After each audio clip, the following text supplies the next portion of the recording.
I'm Rory. I'm from Washington. Rory, all right, man. The floor is yours. What's on your mind?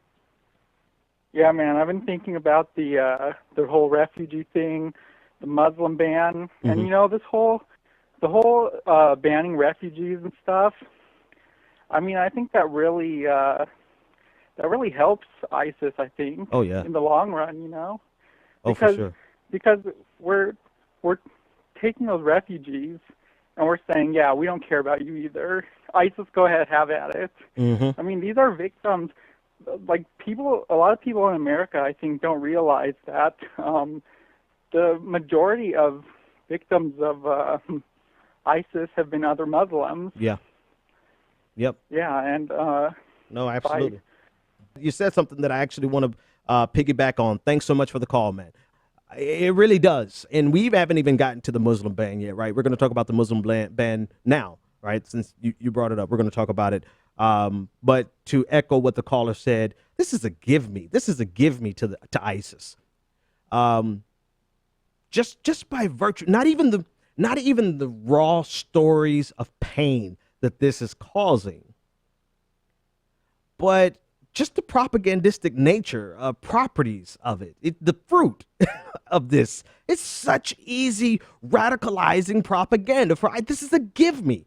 And this is what some senior officials, former like CIA officials, not that I really care too much what they say, but when they're right, they might be right twice a day. I'll quote them. But most officials from previous administrations, including Obama, Bush, Clinton, Bush 1, they realize this is a handout to ISIS. This will radicalize people very quickly. Now, don't get it twisted. Bombing them is probably the greatest radicalization tool, right? Because when I saw pictures of children being separated, I'm not talking about the bombing, just the 5-year-old who could not connect with his mother, who was Iranian, for hours.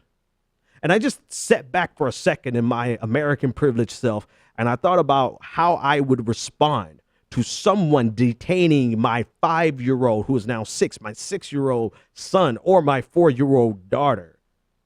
I became a terrorist in my mind right then, because I'm going to that airport and I'm laying everybody out until I get my child. You cannot predict how people will respond to people harming or isolating or basically kidnapping their children. So just from that perspective alone, the real stories, and then the picture of, and I don't have it, I'll try to find it, the picture of the family who was arrested or detained, and you saw their reflection in a mirror. There was a father, there was a mother, and then there was a 5-year-old girl who was handcuffed. Now, originally, I wasn't going to share the picture because I couldn't source it, but Sean Spicer, the press secretary, was asked about it today at the press conference, and he not only made it seem like he was aware of it, but he was completely indifferent to the reality that they detained a 5-year-old girl, essentially saying that age is nothing but a number. And you wonder why people get, like, think about it from the American privilege perspective. Most of us would go, and I'm going to do my best not to curse because somebody let me know they have their kids that are listening to the show.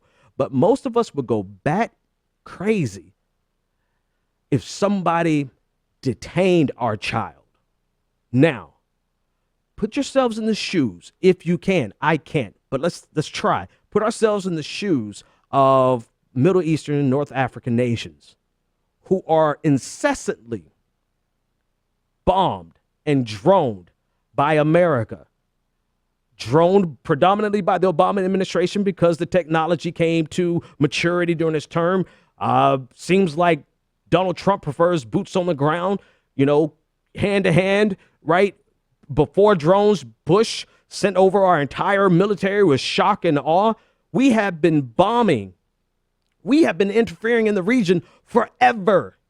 I think one of the first times America as an official nation got involved was the Battle of Tripoli in 1780. Thomas Jefferson sent Marines to Tripoli. It's so embedded inside of American lexicon. It's a part of the Marine hymn. from the shores of Montezuma to the shores of Tripoli. I'm not a Marine, so I don't know it, but I know that line, to the shores of Tripoli. We've been messing with the Middle East since then. And so, of course, it only makes sense that we are going to get blowback from people who have been obliterated, torn to shreds, seen their cousins killed, seen their mothers killed, seen their fathers killed, seen their children blown to pieces by U.S. military forces. And we act amazed when people get radicalized and want to destroy the United States of America. Now, I draw the line at, well, you're not going to destroy the United States of America because I live here, right? I'm not one of those who say, oh, just tear America down because no, there's context and then there's rationale, right? There's context, and context says we have earned so much blowback.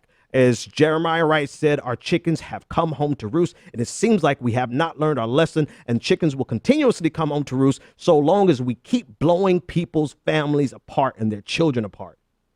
And so with this Muslim ban, it's nothing more than a giveaway to these these radical groups who capitalize. They're not even true. They're not even true to their own faith. They see an opportunity to radicalize people, and Donald Trump and every other administration has given them plenty of fodder, propagandistic fodder, to radicalize more and more people.